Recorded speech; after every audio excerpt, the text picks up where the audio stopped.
Alright everybody, we are ready for this Extreme G run done by Hoot. Hoot, take it away.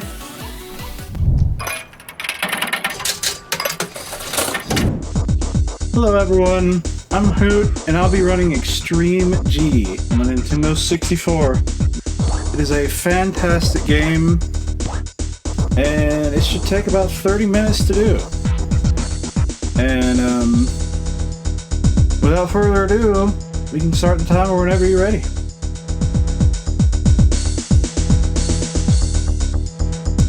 Do it in 3, 2, 1, go. Go! Alright, so this game has 12 and a half tracks in it. I'll be racing the 12 main ones. And each track... So the 12 tracks are broken down into 4 themes. There's the desert theme, city, mines, and then space, or fantasy. And we are using the Neon Bike, which is the best bike in the game. It's basically the McLaren of this game. And these little things are boosts, and this is just how fast I can go. It's absolutely insane. And you'll see me riding on the walls sometimes, and this actually can speed you up sometimes. It's weird how it works, and not fully understood, but we just know what works. And so these boost curtains, they speed you up a little bit, and you'll see at the top of the screen, oh I missed that, at the top of the screen there's these little N's. The N means not fast enough. Actually it means nitro, and it's like mushrooms in Mario Kart. But you can only use a boost before hitting a boost curtain, and that's how you go really, really fast. And we use that in a few tracks to go just extremely fast, like in this one here. And I'm just doing a safe strat, because if I miss it, it would be really bad.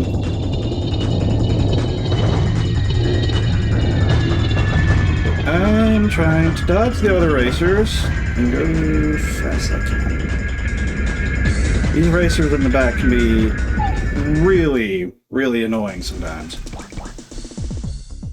So yeah, that was the first one, and we're already on the next one. So there's these boosts right here, and right away I'm going to attempt to hit both of them with a nitro and go even faster. And I think I got it. Yep, I totally did. This track is crazy because of the boosts that it has and how fast you can go. And we're just going this way.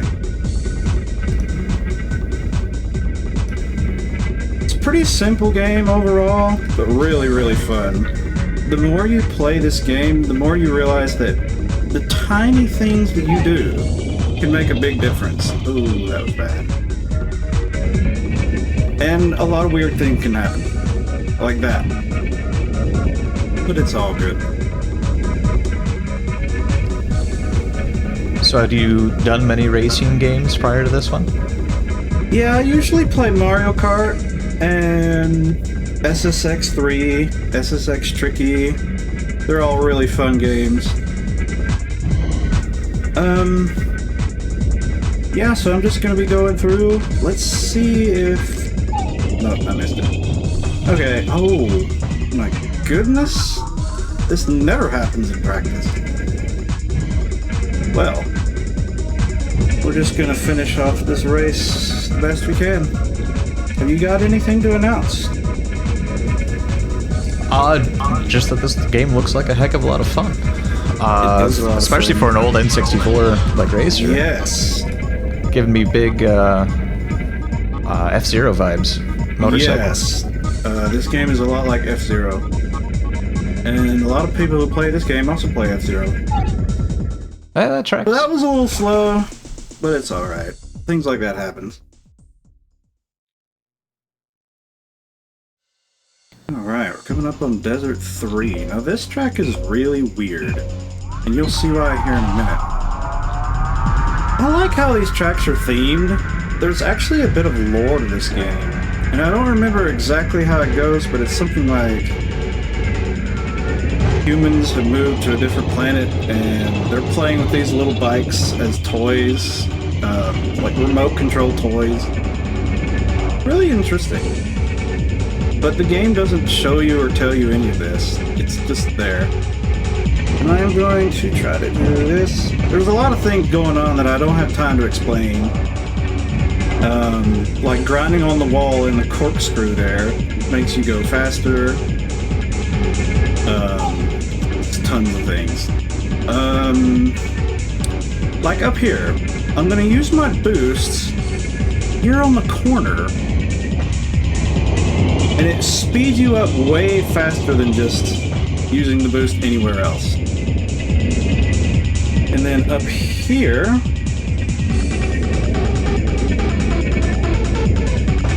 you want to try to get on that wall as fast as possible, because then you can keep speeding up. That part right there, landing in that tunnel, is really, really hard and really interesting because so many bad things can happen. You just fly off and hit the wall, and it's really sad. But this is going pretty well so far.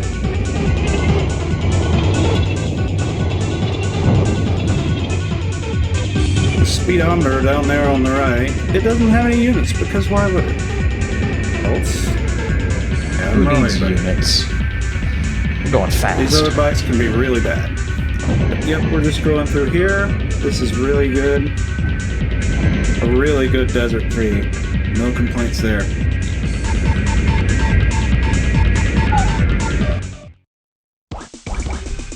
And now we're out of the desert. The game actually saves your progress every 3 races, in case you can't finish, want to come back for more. But now we're in the city, and we're going to boost right away. So when I'm hugging these walls, every time my control stick is up and into the wall, so it's at a diagonal. It just works. I'm going to do it here even.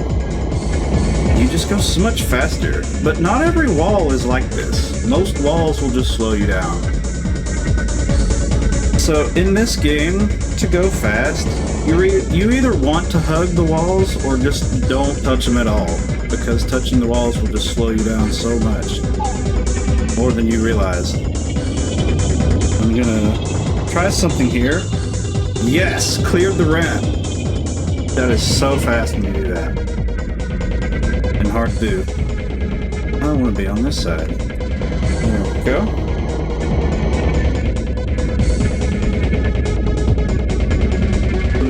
Okay. Really smooth going so far.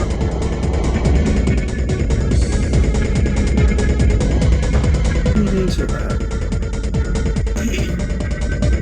I like that a couple of these racing lines are like not what you would normally do if you weren't wall boosting, right? If walls were always a slow thing, Yeah.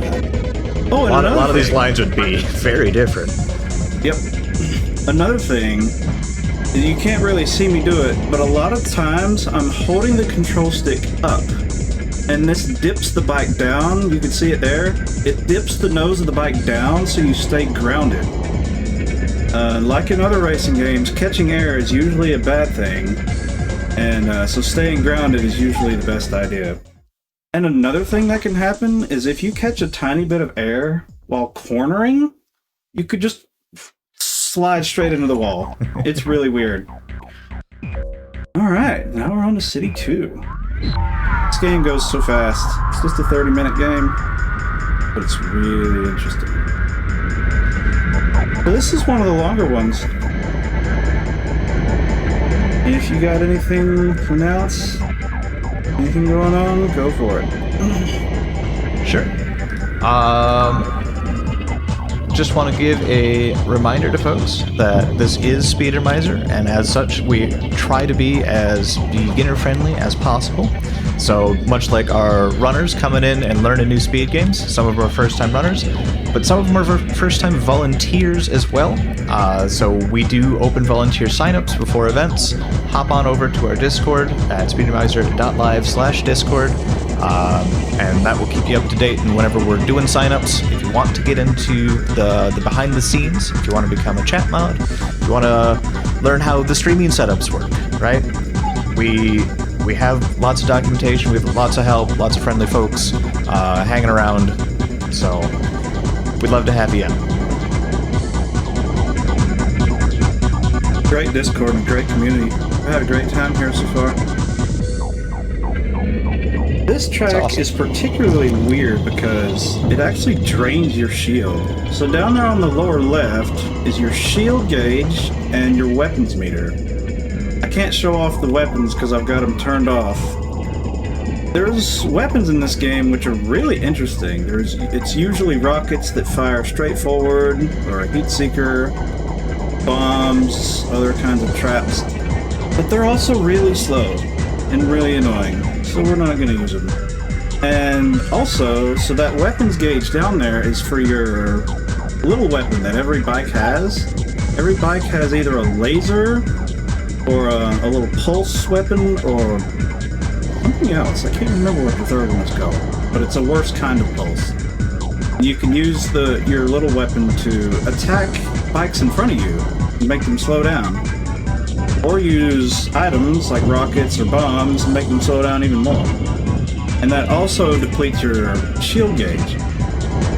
And if your shield gauge is gone, if it's empty, if you get hit by something, if you get hit by a weapon, you'll just stop. You'll just go to complete stop instead of slowing down. So yeah, there's some interesting things going on. There's a whole game mode called Shoot 'em Up, which is also really fun. Oh, Pulse, what are you doing, man? Anyway. Alright. Keep going over to hit the splits button, but I'm not using splits today. Do you have any questions so far? A lot going on and a lot to learn. Yeah. So what's your favorite track out of the 12? Favorite track? That would be the Volcano, and it is coming up fairly soon. The Volcano is the longest and hardest track in the game. Also really interesting. So that section there, this track is also really interesting because it's short, it's really fast, and there's a lot that can go wrong. This track is commonly referred to as the Junkyard because of the snake section that is up ahead, and because that is where most runs go to die. So we're going seriously fast right here, and I'm just trying to go through this section without crashing everywhere, but that is really hard to do. And so bumping all over the walls like that happens most of the time. And it can be really satisfying if you go through that section well. And then there's these corkscrews. Corkscrews always speed you up. It can get a bit crazy. But this is going pretty well, I'd say. Seems to be going really well. Oh, that was much better. Coming out of there with a good speed means a lot. Get to meet our good friends Fatty and Pulse again. We'll be seeing them a lot. Get out of my way! There's City 2. And that is also the halfway point. 6 races done. So now we're in the mines. Also, the way these tracks progress is that there's theme, and each track is harder than the last one, supposedly. And now we're in the mines. It's a nice calm race after that last one, which is always really intense. This is one of the easier ones. like the ceiling, And doesn't this exist one in also spots. has the iconic big corkscrew section. And we're just going to exploit it by doing this. I'm just grinding into the wall and power sliding into it too. So using the R button to turn into it the most I can. And you just go faster that way. Just go faster.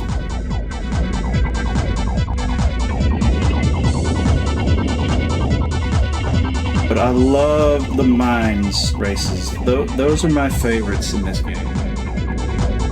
Second one and third one. Be very shortly.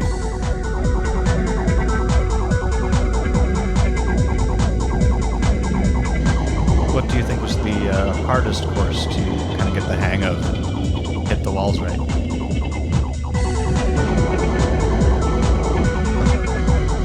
Go. There's a lot of weird, tiny things that are happening that most people won't see or notice, but it's just so satisfying to me because I see the speed down there, the speedometer, and see just how the bike reacts to the road, and I can just tell if something went good or not. There are some things in this game where, like, just hitting the wall one time can cost you a second in the lap.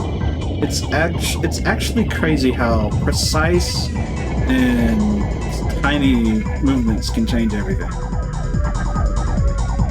And how a tiny movement can be the difference between a good turn or just slamming into the wall, like you saw on the second level. Alright. Now we're on to Mines 2. It's another one of these longer ones. I'm gonna rip the boost right away because this is a really big straightaway. I think this is the longest straightaway in the game.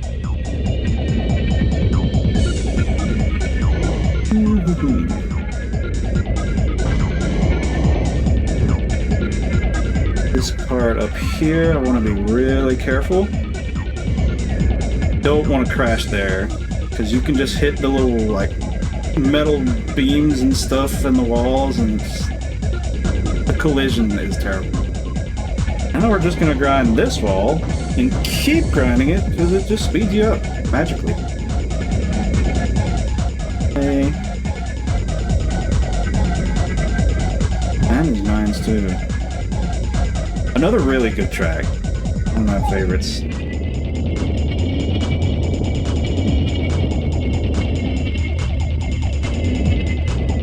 Catch a little bit of air right there and not slow down because you have that momentum from the boost.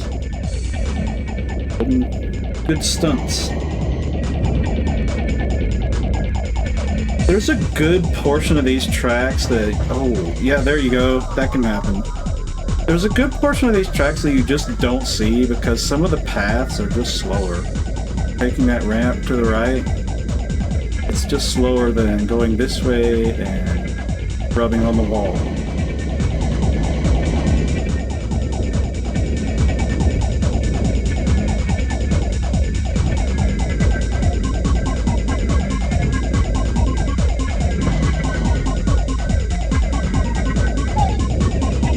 Too bad.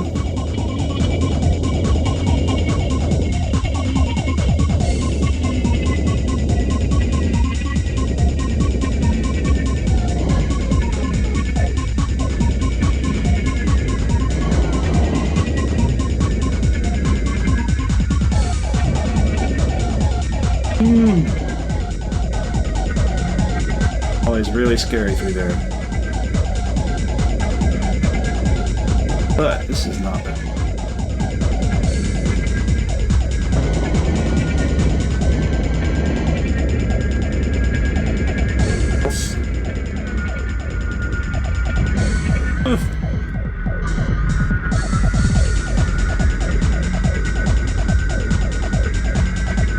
Right. And oh.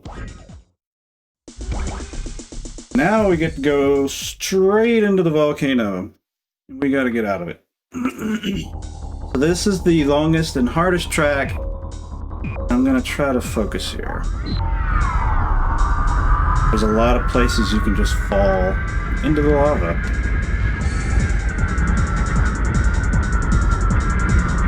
And there's also no good place to use the boost, so I'm just going to use it right here. Nope. Yep. That's what can happen. Plan was to just use the boost right there and it'll end through that loop.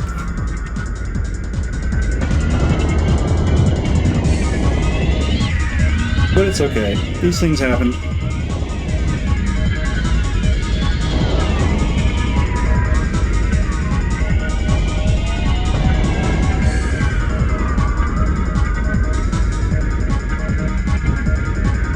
And the brakes go a little faster there.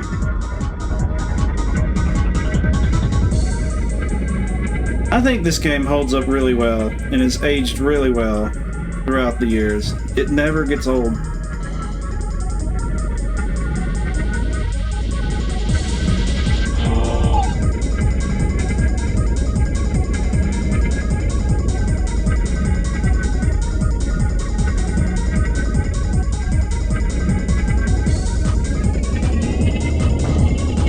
Like any racer that That's what I meant to do. Any racer that forces you to use their brakes is, yeah, usually does pretty good. Also, that strategy there is completely not safe and not recommended because you can also just hit the brakes and be fine. But I like to do that because you can go faster. A more high-risk move. Because of how fast you're going. And there's a lot of weird, like, invisible walls and collision that you just have to get around.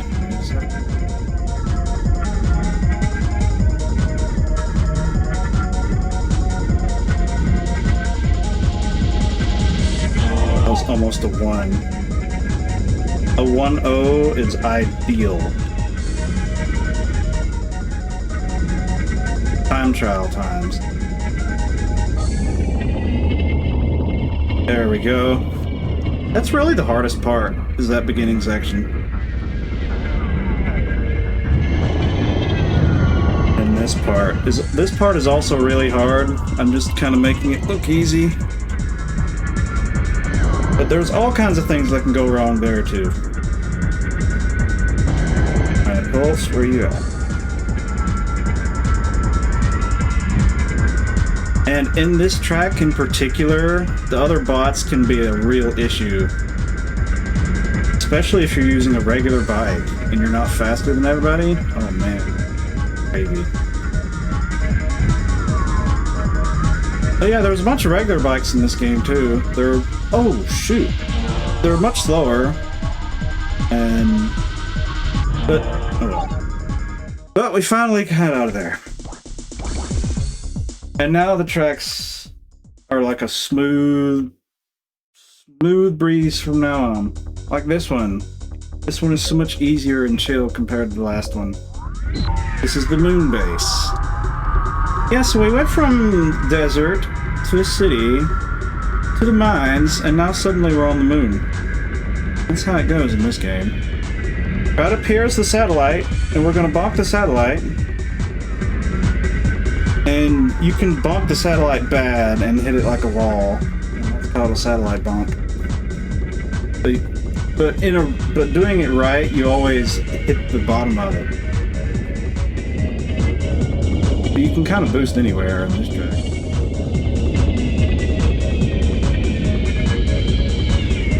I still get a 39.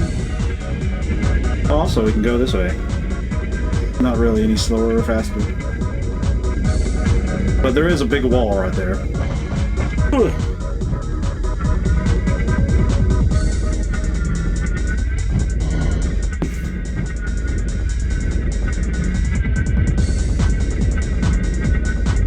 need the boost.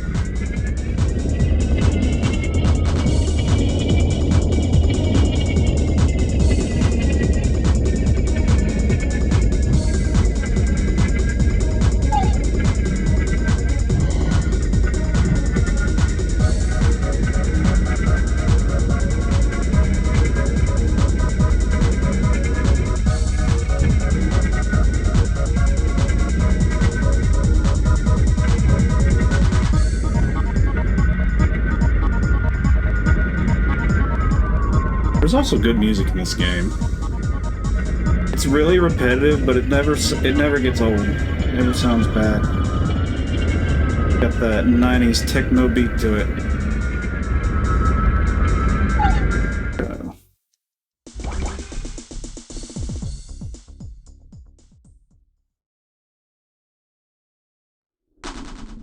Now we're on to Space 2, known as the Mothership.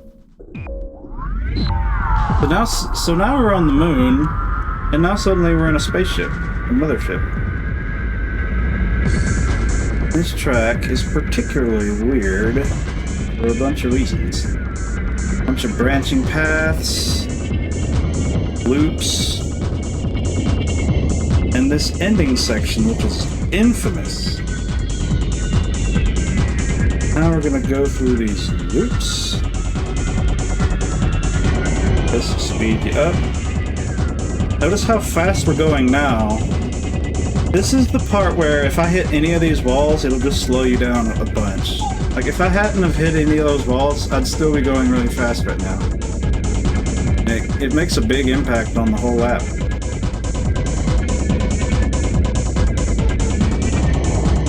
Looks super tight to try and nail though. This is one of those tracks where you just don't want to hit the walls at all. Except for this one. Speeds you up. Oh.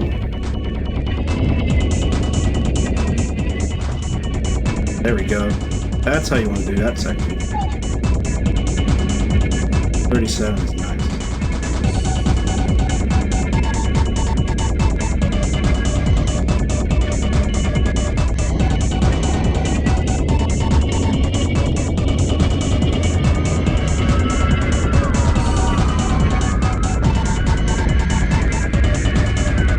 'Love it when the other guys go different ways. I don't have to deal with it. Oh. Oh. The heck? Alright. And now there's only one race to go. You recovered it? It was The good. final race. And this one is interesting because of its theme. It actually looks the most real, maybe not realistic, but natural out of all of them. There's grassy fields, birds. Cool, it's soothing. But it seems we're on an alien planet now. Went to the moon, we went on the mothership, and now we're just on another planet. I think these might be where the humans live instead of on Earth, because Earth is just a desolate wasteland. So, that section right there that you just saw, there's a lot of weird things that can happen. You can come out of there really fast or really slow. Also, I love doing that move. You can go on that little quarter pipe and dip down into where the road goes down.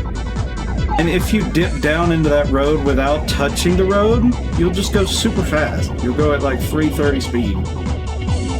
But if you touch the road, you'll go down at a regular speed. Weird things about this game. But yeah, this section up here, I'm just hugging the wall and then just kind of tilting the control stick up and down at a certain time to hopefully make sure that nothing bad happens. Because the worst thing that can happen is you actually end up going backwards and just stalling out and losing a bunch of time. But we'll see if we can avoid doing that for a third time. 48. That was really fastest I've ever seen on this track was a 47.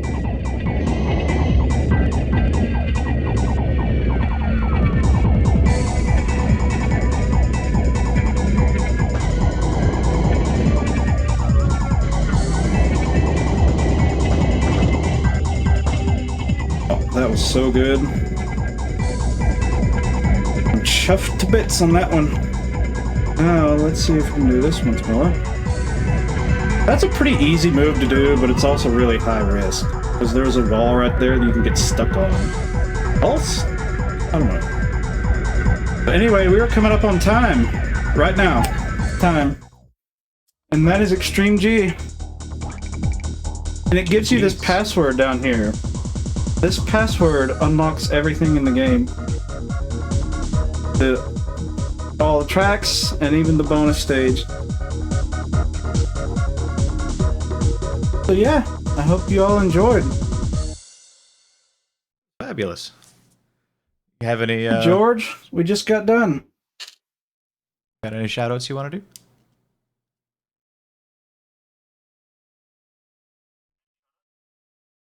Oh yeah, I'd love to shout out the Extreme G Discord community and Rugar and Mr. Blonde in particular for helping me to learn this game.